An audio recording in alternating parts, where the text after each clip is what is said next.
Say hi to everybody. Say hi, City of Deltona.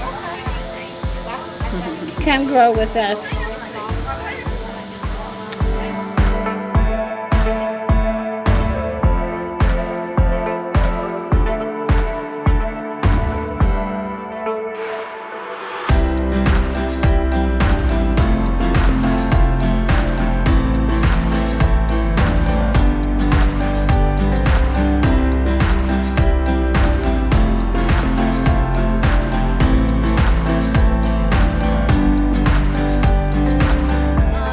Freelance illustrator. I'm local to Deltona.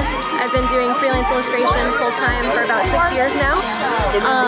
And prior to this project, I mostly do smaller landscape paintings and children's books and branding, various things like that. So this has been my first large-scale project.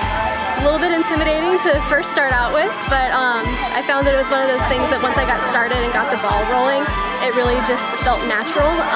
And I had some amazing volunteers that helped me. I would sort of sketch out the areas that I needed painted, and then they would kind of block in the colors for me, which was a huge help because it helped the process move along much more quickly than it would have otherwise. And it's actually a really amazing thing that I was able to do a mural here because I actually grew up right down the road. My parents live off of this road, and I used to walk down to Van Park all the time. And so it kind of feels like it's come full circle a little bit, coming back as an adult and creating some long-lasting art that'll be here for years and years. So I'm really grateful for that opportunity.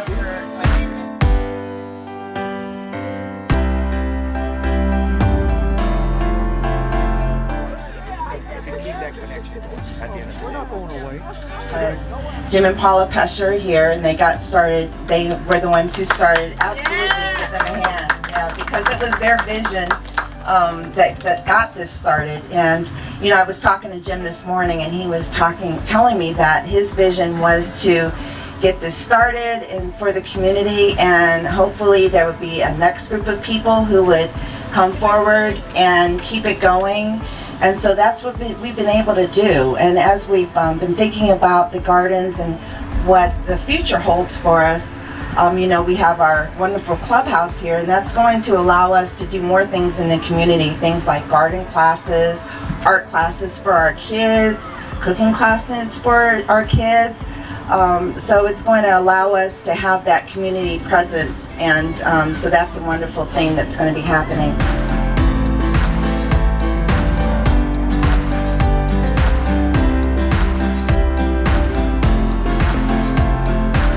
We're so very honored to have you in our community, for making us think about the things that are meaningful in our community. Continue to feed our community with wisdom and love and kindness and concern about all things green, because we need more people like you in our community. So it's with great honor that we would like to dedicate the Butterfly Gardens, and they are going to be deemed the Jim and Paula Pesha Butterfly Gardens.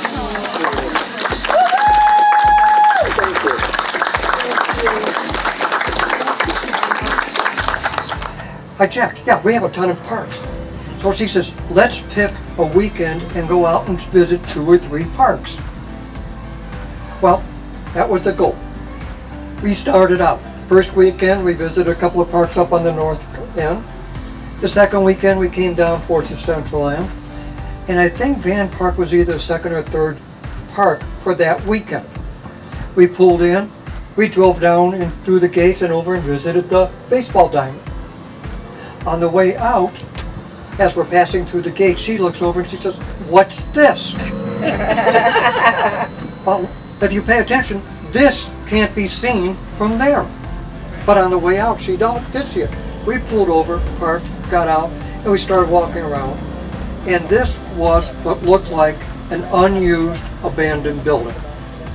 So as I'm peering through the windows and looking at it, she walks around the end. I finally make my tour, look back, and she's standing there saying, "This is it."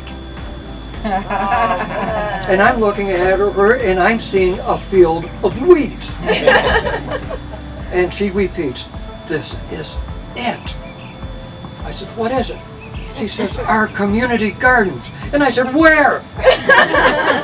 And then she starts explaining to me, describing what she is envisioning versus what I am seeing. Well, that was the start of it. After that, we went back home. Phone calls were made, appointments were set, and dreams were made. We talked with people, we talked with the city, and found out, yes, it was feasible. But we had a long way to go. We needed help. We needed organizations behind us. We needed support. We needed financing. We needed people. We needed participation. And one by one, every one of those obstacles fell to the wayside. And one day I found myself standing in front of City Hall, inviting everybody down to our grand opening. And in the spring of 2017, Pastor Zach was here dedicating our first grand opening.